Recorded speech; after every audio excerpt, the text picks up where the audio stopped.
What really happened with your host, Mike Rivero, because World War III is a really bad idea. Here is your host, Michael Rivero.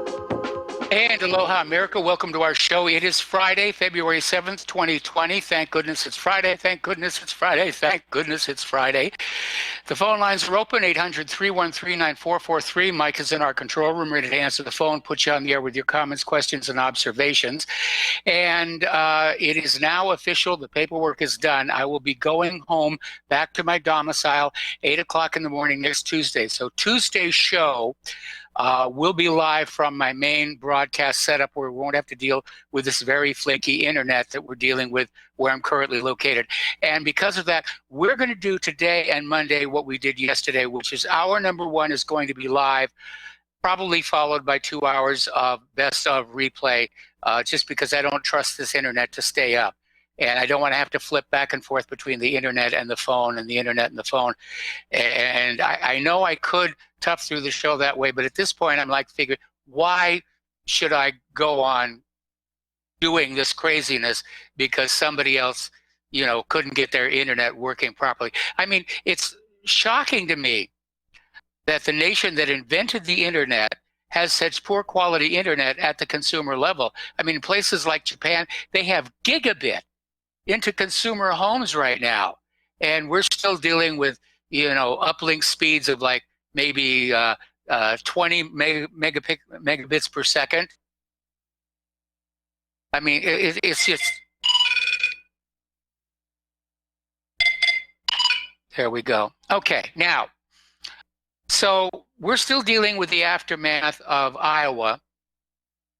And Iowa is, well, basically at this point, Iowa has reported all the precincts. Buttigieg and Sanders are tied, virtually tied in the popular vote. I mean, they're so close together. If somebody wanted to call for a recount, it would be done. They're tied in the number of delegates they have each, 11 each. Biden is still at 0. And DNC Chief Tom Perez is calling for the Iowa Democrats to re-canvass the state because of the train wreck that was the Iowa caucuses. And a lot of people are saying it's time for the Iowa caucuses to lose their favored position on the calendar of being the first election event of any election season here. Now, Sanders is out there declaring victory, so is Buttigieg.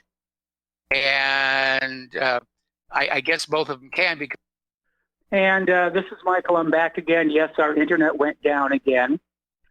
So we're talking about Iowa and what an absolute mess it was and how Sanders is declaring victory. Buttigieg is declaring victory, which is okay because they basically tied. And going into New Hampshire, of course, the polls are showing that Biden is in serious, serious trouble. He's also running out of money, and so he's not able to basically do the presentations, the positive the rallies that he would normally be doing. Now, the Iowa Democrats are thrashing around for somebody to blame for all this mess rather than themselves. Yesterday, they were blaming Russia. Oh, it's Russian hackers came in. They did this whole thing. Now they're blaming Trump supporters for crashing the private hotline used by the caucus chairs.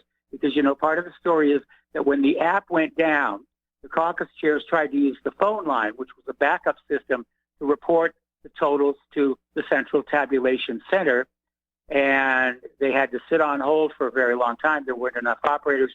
And now the Democrats are saying, well, apparently the phone number was posted online, and those gosh darn Trump supporters, they just jammed up the lines to keep the caucus from moving forward. I don't know why any Trump supporter would do that, because Trump was on the Republican side, and of course he sailed through with 97% of the vote and virtually all of the delegates.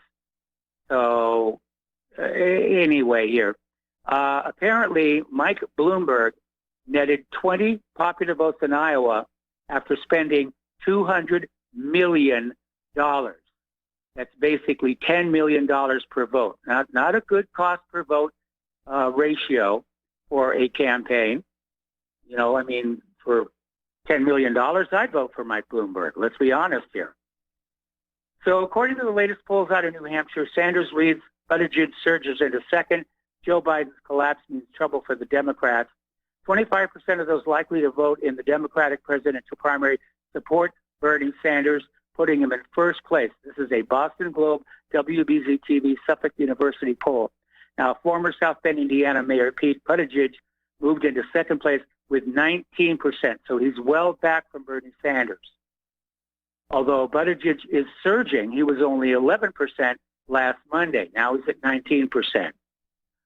All right, Joe Biden goes missing in New Hampshire as his financially strapped campaign struggles to recover from the crushing Iowa loss. See, the problem is when you have that bad of a loss, the people who are writing the checks to fund your campaign, they start looking for somebody else to give those checks to.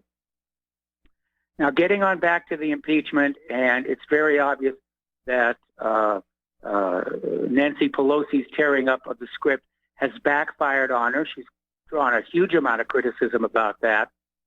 Meanwhile, Democratic Senator Mazie Hirono from Hawaii is saying that Trump is not acquitted. CNN attacked her for that comment. She doubled down and repeated it again. And now you know why those of us who live in Hawaii call her Crazy Mazie. All right, well, apparently the payback for the impeachment fiasco is going to be a bitch, and it's starting because apparently the Trump administration is looking to oust Alexander Vindman from the National Security Council because of remarks he made during President Trump's impeachment hearing. So the axe is starting to fall. And, of course, the Senate is now looking into Joe Biden and the allegations regarding Hunter Biden and the graft and corruption from the Burisma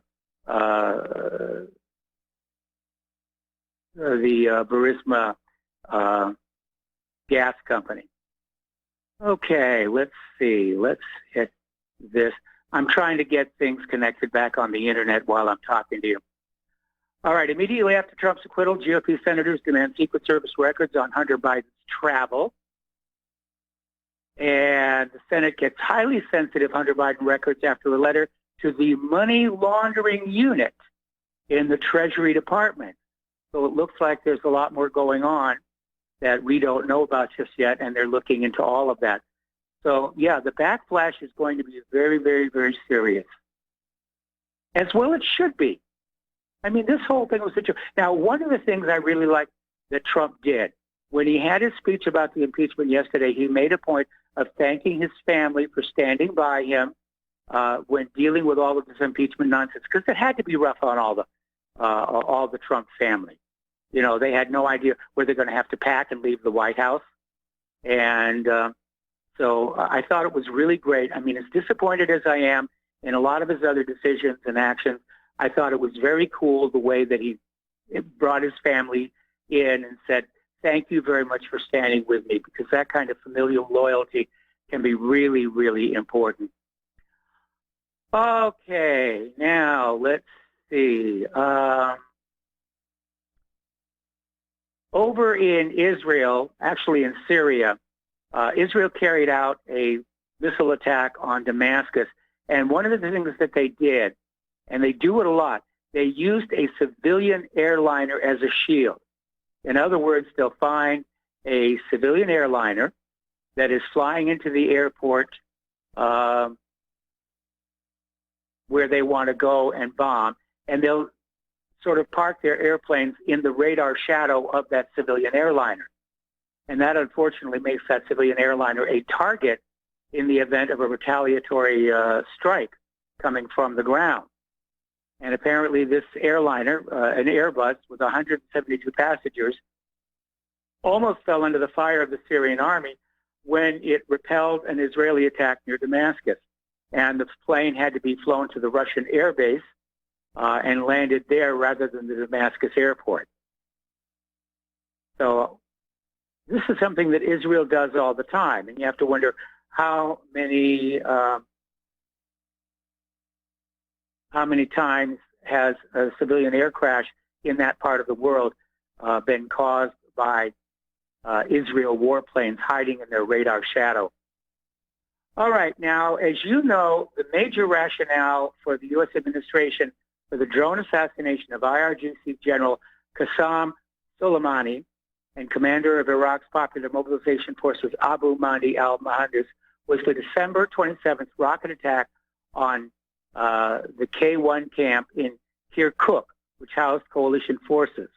Now, the attack involved surface-to-surface missiles. Strikes killed an American contractor and reportedly wounded several U.S. troops. Washington immediately blamed the Iran-backed Iraqi paramilitary group Kataib Hezbollah, with Mike Pompeo saying of the attack, "We will not stand for the Islamic Republic of Iran to take actions that put American men and women in jeopardy." Unfortunately, top Iraqi military and intelligence officials are now saying that this attack was actually a false flag by ISIS. So, once again, the false flag goes on out. The U.S. attacks who they want to attack. And that will be that. All righty, getting on over to China here. Apparently the city of Guangzhou has joined the quarantine, and this brings to a total of 400 million people are on lockdown to try and save them from the Wuhan coronavirus. Now, I know there are two schools of thought on this, that it is a major, major problem and that it's not a big deal whatsoever. And it's kind of hard to say, and partly because, and I've gotten a lot of emails from people saying, you know, Rivero, you're not doing justice to your listeners by lowballing this story. Well, you know, we got all excited about the When Pigs Fly flu back in 2009. We got all excited about SARS. We got all excited about all these other flus, which really didn't do all that much. And I'm not trying to trivialize those who did get sick and died from these flus, but it wasn't really a major, major problem. So this time we can be forgiven for saying, I'm not sure that the official story, either from China or the U.S., represents the actual truth. The actual truth is probably somewhere in between China's low numbers and the doomsayers' high numbers. Where exactly, we don't know. Interestingly enough, even though China's neighbors have all reported cases of coronavirus, North Korea has not reported any. And a lot of people are wondering, I wonder why. Are they not getting the virus because their borders are closed, or are they getting the virus and simply not reporting it?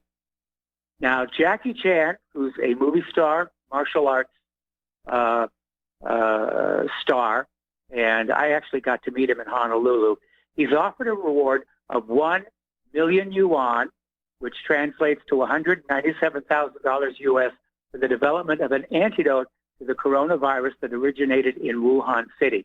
The problem with that being that there is no cure for a viral disease. You just simply have to ride it out. That's the problem with that thing. All right, let's get to the economic news here. And China is going to cut in half their retaliatory tariffs on hundreds of U.S. goods worth about $75 billion. So China is basically backing off on this trade war, and probably it's because of the coronavirus hitting their economy very hard, and they're trying to figure out a way that they can restart it. Now, the Tesla stock tumbled 17% after the coronavirus hits the China factory and delays the Model 3 deliveries.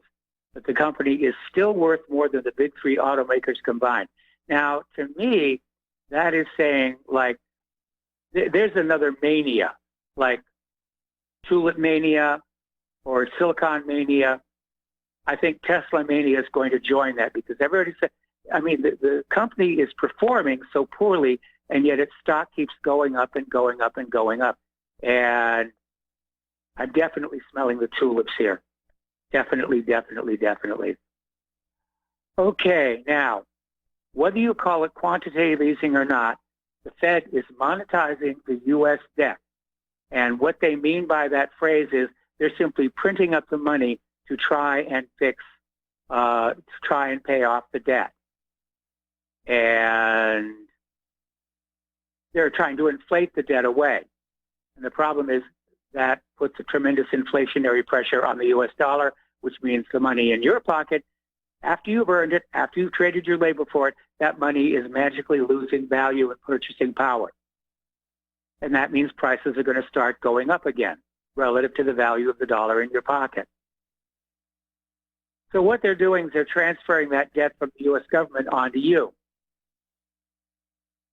So anyway. All righty. Over in Europe, we're still looking at the aftermath of the Brexit. The Remainers are still out in the street crying and tearing their clothes and pouring ashes on their head here. And apparently Germans are now calling for a Dexit, as in Deutschland exit. And this is just a week after the British success, the Brexit success, and they're demanding their own Brexit. And Deutschland politicians are battling tirelessly to follow Britain's lead to quit the EU as a matter of urgency. I can understand why the Germans want out of the European Union, because with Britain gone, they are going to shoulder the entire financial burden of keeping the EU going, because most of the other nations in the EU are in serious economic trouble. They're in debt to the European Central Bank, and the debt is growing. And Germany has been tapped to try and float along enough money to keep these other countries from going belly up. And Germany was willing to take half that load, with Britain taking the other half, but now Britain is gone. And the full load falls on Germany, and I think the Germans are saying, no, we can't do this. Half, maybe, we weren't even happy about that. The whole thing, no. So Germany is joining the list of nations wanting to get out of the EU. I think the EU is finished. I think it's over. So it's dying. It's just looking for a place to fall down. All righty. The judge in the Epstein estate case is demanding that lawyers representing Epstein's estate explain the $2.6 million transferred from the estate to a bank that he owned. This was the bank that was set up a few years ago, was inactive, and then all of a sudden, after Epstein's supposed death, money started being transferred to it. So far, $15.5 million in total. And Judge Herman Purcell said of the transaction, there is no explanation for it. So Epstein's Virgin Islands Bank, named Southern County International, was set up in 2014 for his offshore clients. Now, the initial launch of the bank is questionable in itself, as Epstein was already a convicted sex offender at the time. In the years prior to his death, the bank appeared to be non-operational. But after he died, a series of multi-million-dollar payments were made by Epstein's estate. In other words, that's his golden parachute. He's still alive. And he's looting his own estate for money, to basically party on, to retire on. Boy, $2.6 million, I could retire pretty good on that. $15 million? Yeah, I could definitely retire on that. Now, apparently, in conversations, a gentleman named Hoffenberg revealed that Epstein confessed to him he was a spy for a foreign government. Gee, I wonder which one. Now, another little Epstein connection here. If you're looking through the flight logs of the Lolita Express, you find the name John Roberts. More when we come back from these words from our sponsors. And aloha, America. Welcome back to our show here. The phone lines are loaded up, so let's go to Joe in Tennessee. Aloha, Joe. Welcome to the show. What's on your mind? Well, I think with what happened in Iowa, that really ought to help red pill the Bernie supporters out there, the left populists. Let them know, they're getting to see, like what we on the right have seen with the media, CNN and MSNBC and Rachel Maddow and all these, these same people that were talking about Russians with Trump are now talking about Russians in Iowa. And by red pilling Bernie supporters, maybe we can bring up what happened to Seth Rich, who was a Bernie supporter and was murdered by the same establishment that is covered, that doesn't allow his name to even be spoken on the media. And I've always thought, like, how did Bernie and his supporters, it seems like only us guys on the right, us populist Trump supporter types, want to bring up Seth Rich. Well, he was a Bernie supporter. He was a righteous dude, man. He I don't agree with Bernie's politics, but this man's heart was all for it. He was trying to stop the corruption of the Democratic Party and the democratic process.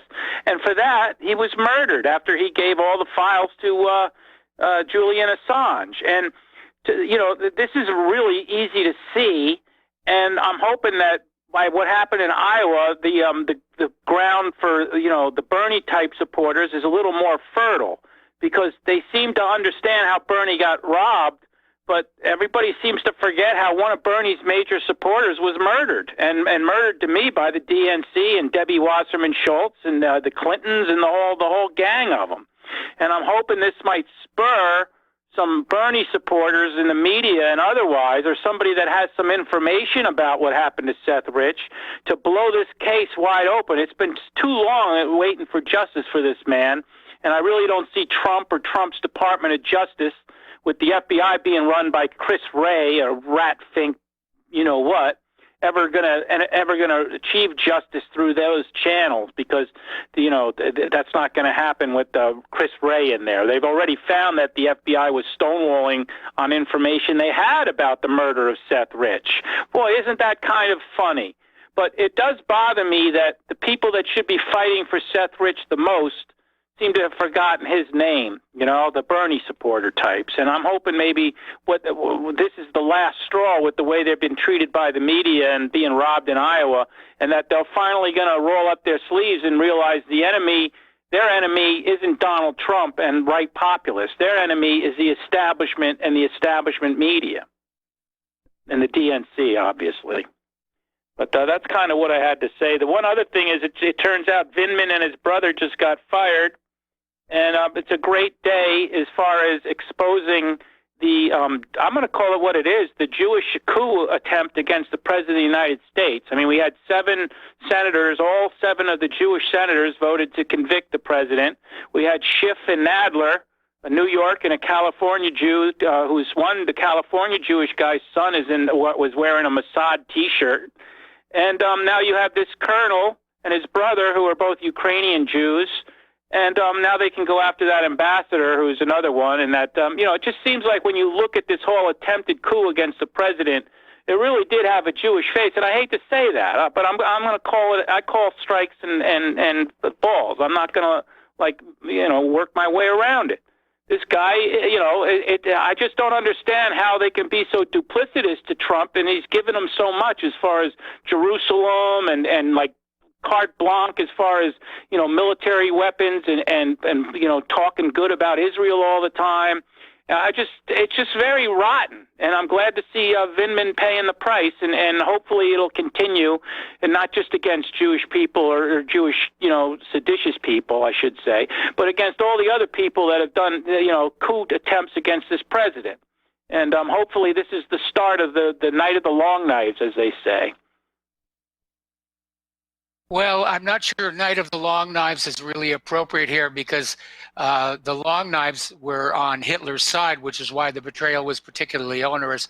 But definitely Trump needs to put on those presidential brass knuckles and start cleaning house. And he needs to do it like right now. He's running out of time, because unless he starts acting presidential, I think people are going to lose faith in him, and it's going to reflect in the 2020 general election. Well, I sense a lot more outrage starting to brew up from people on the right that Trump hasn't done anything. I mean, I heard Maria Bartiromo the other day just saying, well, when are we going to get justice? When are all the people for 3 years have been dragged through this?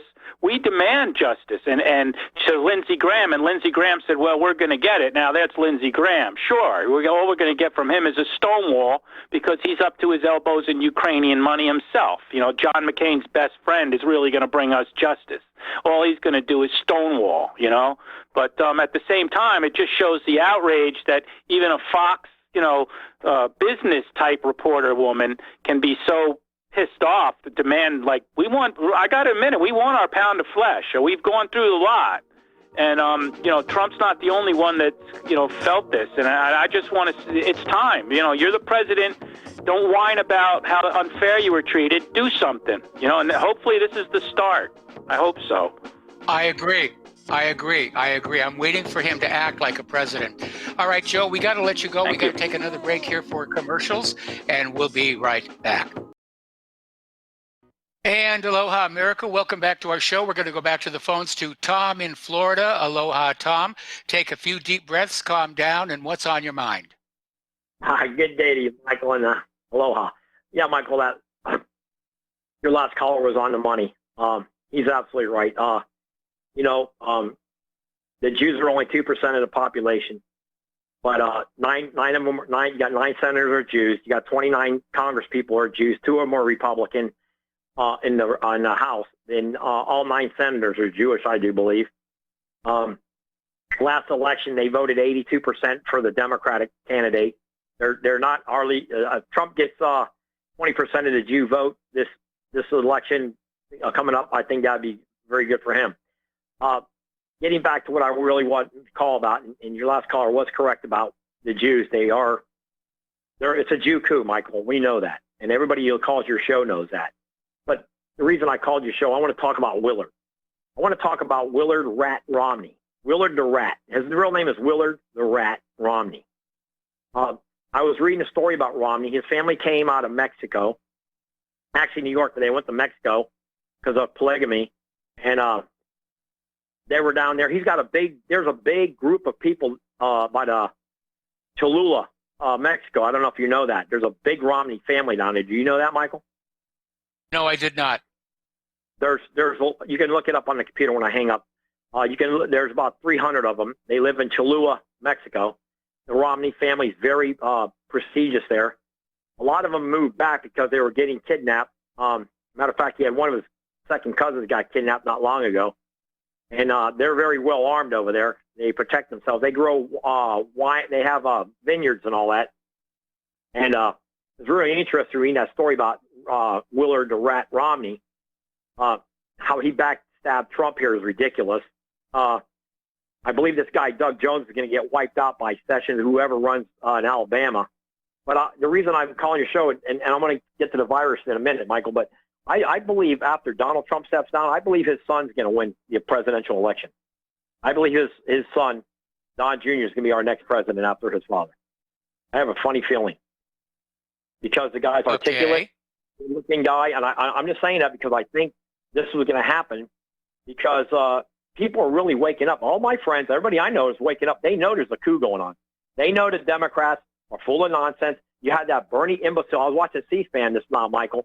You got Bernie saying he's going to give all these illegals the first day he's president. He's going to give them everything. Free education, free this, free.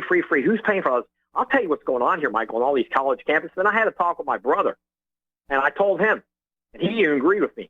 These college kids don't want to pay their student debt loans back. That's why they want Bernie or one of these socialist Buttigieg or one of these imbeciles, Democrats, because all these kids, millennials, they don't want to pay their college student debt loans. And some of these kids got $150,000, $180,000 to go to college. They feel like they get Bernie and they got to pay it back. No, you're going to pay it back. You're going to get a job like everybody else, and you're going to work your butt off, and you're going to do it like every blue-collar person in this country. You're going to work for it, and then you're going to pay off your debt. That's how it's always been. Now these licky-kissy, touchy-feely schmucks are trying to brainwash all these white millennial kids to be a bunch of sissies. That's exactly what it is. But they're sure not doing that in Israel, Michael. In Israel, you better be tough as nails. And you better have an Uzi or a machine gun. Now, like I said, I believe Don Jr. will be the president one day of this country after his father. Now, that's funny because I thought they were going to run Ivanka. I think my sense is they're grooming Ivanka to take a run. Well, Michael, you might be right there because she'll get all the Jew vote. She's a Jew, so she'll definitely get the Jew vote.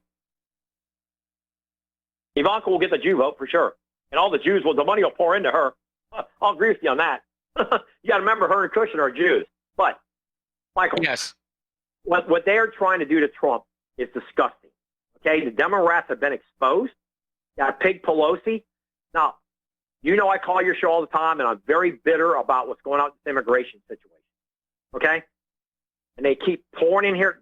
Matter of fact, Michael, I know if you saw this. This was amazing what I saw today on One American News, OAN, this morning. They had all the figures, how much the illegal immigration is costing American taxpayers. Do you know how much it's going to cost in the next 5 years for illegal immigration, Michael? It's how much? This is the One American News. You can go check it out. $1.8 trillion in the next 5. In 10 years, it's going to be close to $4 trillion. Just for the illegals. Not the ones that are coming here legally that you got to help out. I'm talking about illegal immigration is going to cost American taxpayers in a 5-year period. When Trump gets out of office, if this don't stop, it'll cost $1.8 trillion. It's all over One American News. They even had the figures how many snuck in last year. 992,000. 992,000 illegals crossed the border. And that's not just Hispanic. That's Chinese. That's everybody. Everybody. Now, some cities are totally gone, like we talked about in Paris. Paris is some place you can't even go. And that's why Germany's going to get out of the EU. And I believe once Le Pen wins France, you're going to see them out of the EU within 6 months. Guaranteed. But, Michael, did you see the main thing about this this disease that's going on in China? SARS stuff, whatever they call it. What's it called? Well, they're calling the Wuhan coronavirus. Yeah. Did you see what the animal looks like that's causing the whole thing? No. Have you seen the picture? It's okay. Let me explain what's going on. Breitbart, Drudge, all these networks were talking. They showed us this animal. There's an animal that these Chinese are eating in Hawaii, Providence, China, whatever it is called. And this animal looks like an armadillo. And it's a sacred animal. And when you look at the animal, you can go on there and look at it now, and you can talk to your audience. This animal looks like some out of a prehistoric, it looks like it's from 5 million years ago. It looks like similar to an armadillo, but it has a different scale system to it.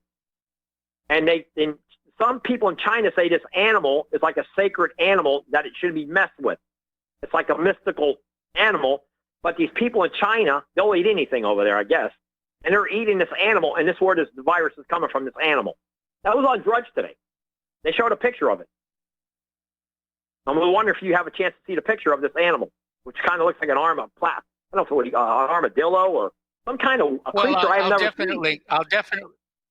I'll definitely hunt it down. I mean, there's a lot of exotic animals all over the world here, but I would be very cautious about accepting this story at face value, because if in fact this was something that was being cooked up in that BSL-4 lab in Wuhan, China's not going to want to admit it, and they're going to want to cover story as to where this illness came from.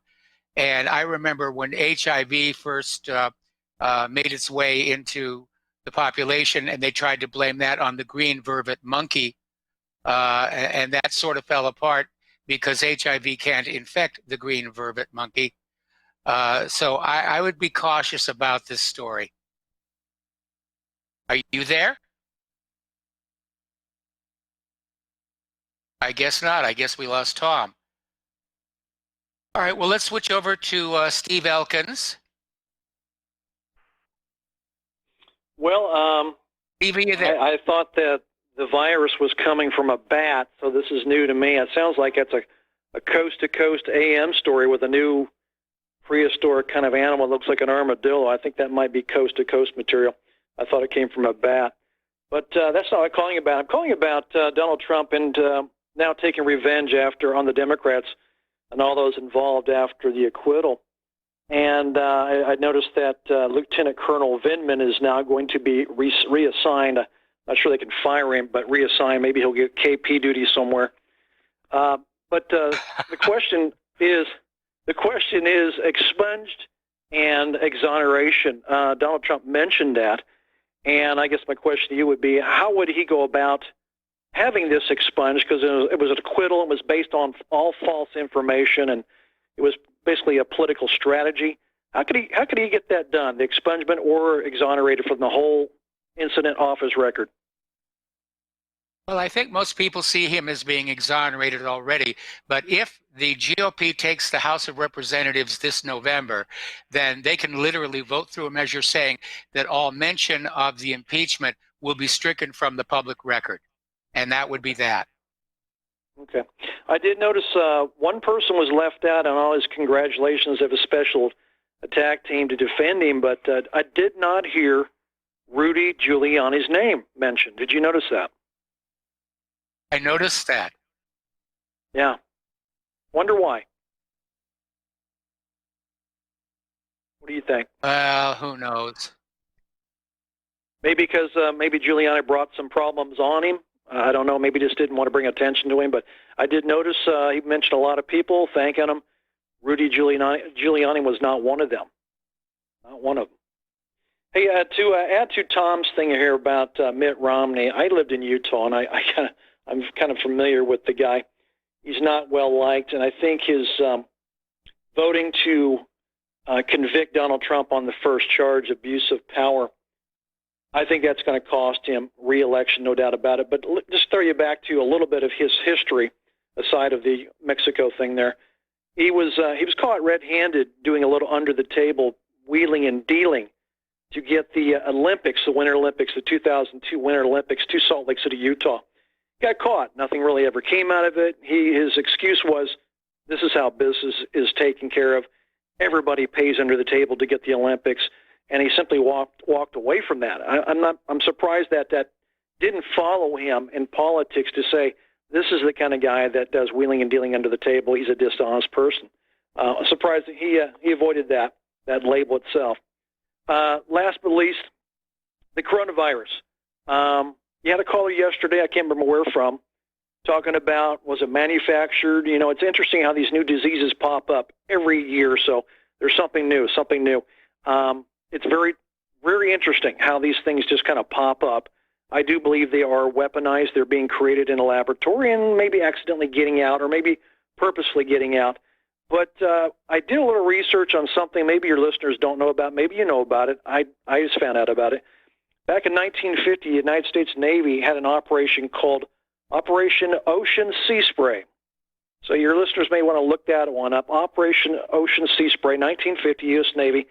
Aerial sprayed San Francisco with 2 biological pathogens, exposing 800,000 people to these 2 pathogens. Keeping this in mind and what goes on Plum Island, their little lab out there, there's a book called Lab 257, What's Really Going On at Plum Island. It's not far-fetched to think that somebody did manufacture this. It was introduced purposefully, and there's an agenda of what they're trying to accomplish. I know right now, of course, they're going to be pointing a finger at China because of Wuhan, China. It started there.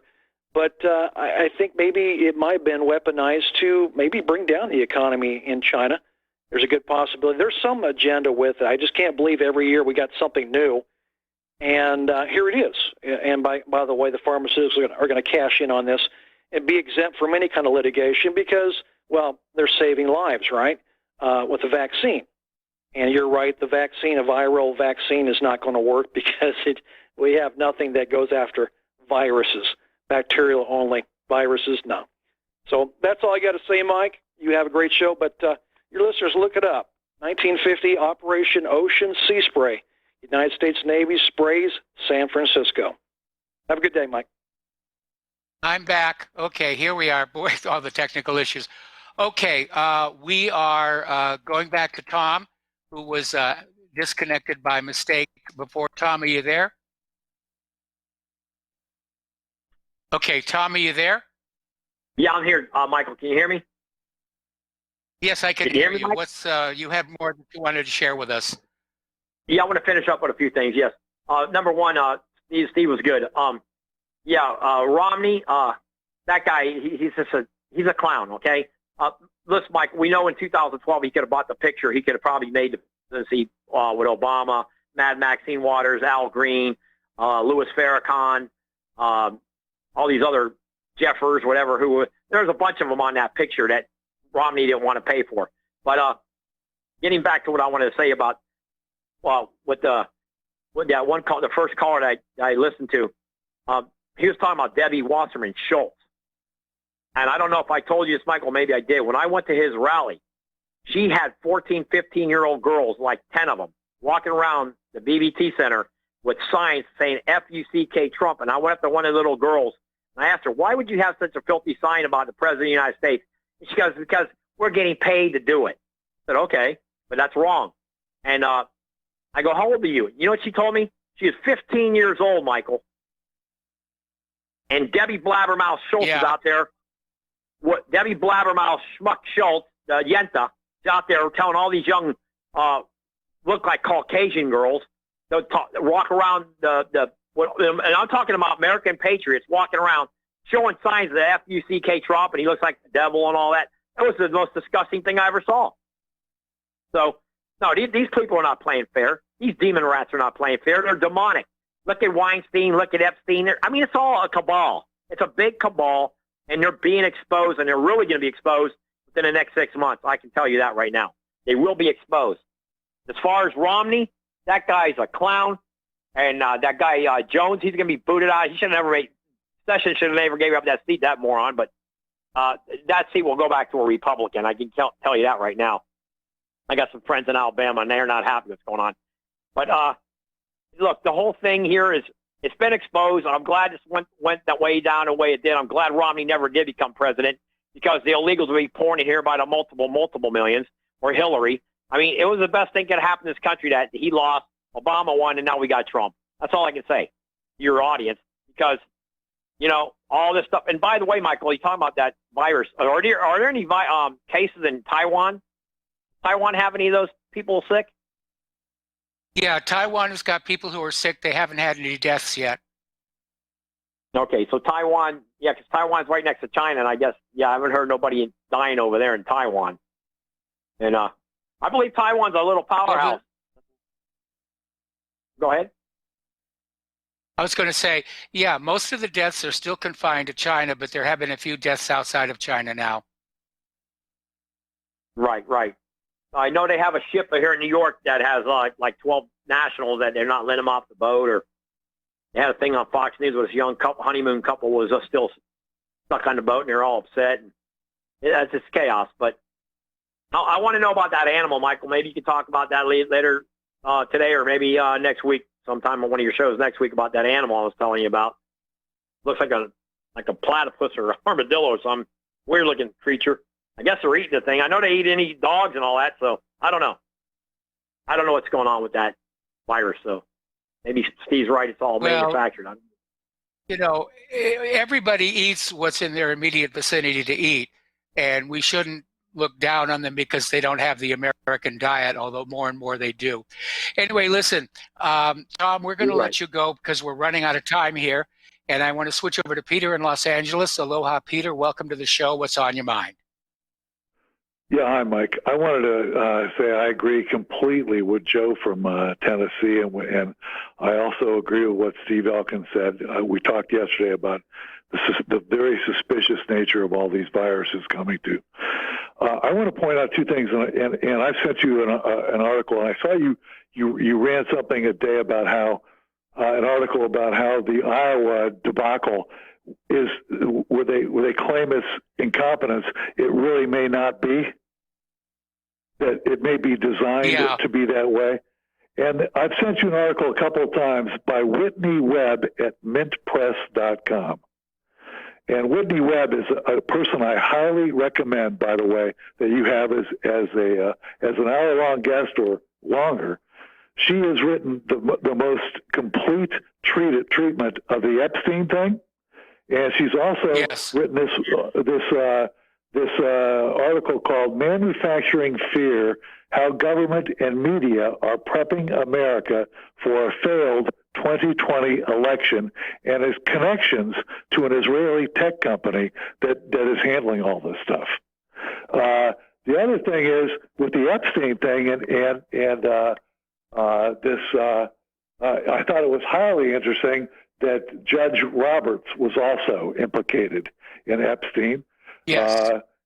And I wish you had more time to talk about that today. But to add on to what Steve Elkins was saying about that experiment in 1950, that happened. Take note that was 1950, Michael, an aerosol spray that they did on our own country.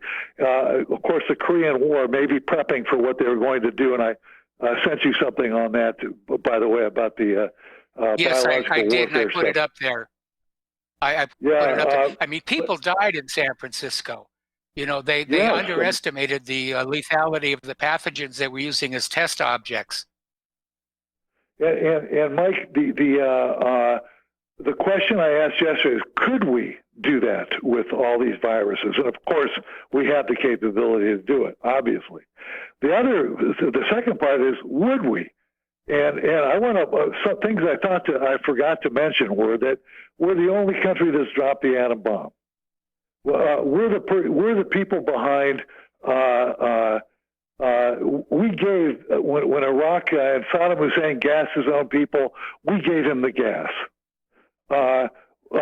When they did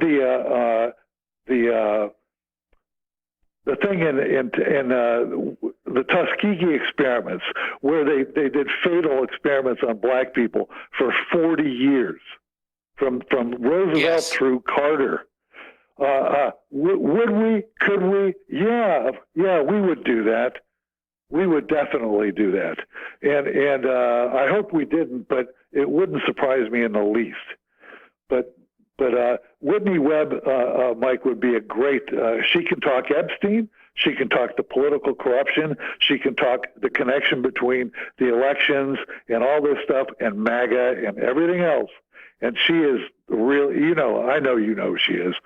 It would be great for you to get her on. All right, I'll make a point of trying to get her on there. Peter, I'm going to have to let you go because we're almost out of time in this hour, and I want to take one more phone call before we end the live portion of our show. So we're going to switch over to Paul in New Jersey. Aloha, Paul. Welcome to the show. What's on your mind? Hello, Michael. I just want to remind your earlier caller, Tom, that what Bernie Sanders is advocating about paying off the student loans, it's not just for the students. It's for the banks. It's just like what quantitative easing was. It's to help out the banks.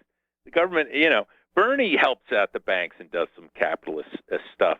Just like, so how each side is somewhat hypocritical, like with Rush, and I'd like to remind people concerning about Rush Limbaugh's legacy, is that a lot of these people who claim to be small government conservatives, they end up loving big government wars. Remember, I've said how the Republicans were for and responsible for the first Persian Gulf and for the Iraqi wars, running up and spending at least $7 billion of American taxpayer, or $7 trillion of American taxpayers' money. And I'd also like to point out, Rush Limbaugh, he advocated both those wars, and he also was for NAFTA. So in a sense, Rush Limbaugh is on the opposite spectrum of Bernie Sanders, right? And in another way, Bernie Sanders, this is basically like a family man. He did divorce earlier, but he's kept his wife for the past 30 years. And only is worth about, an honest man only worth about $2.5 million.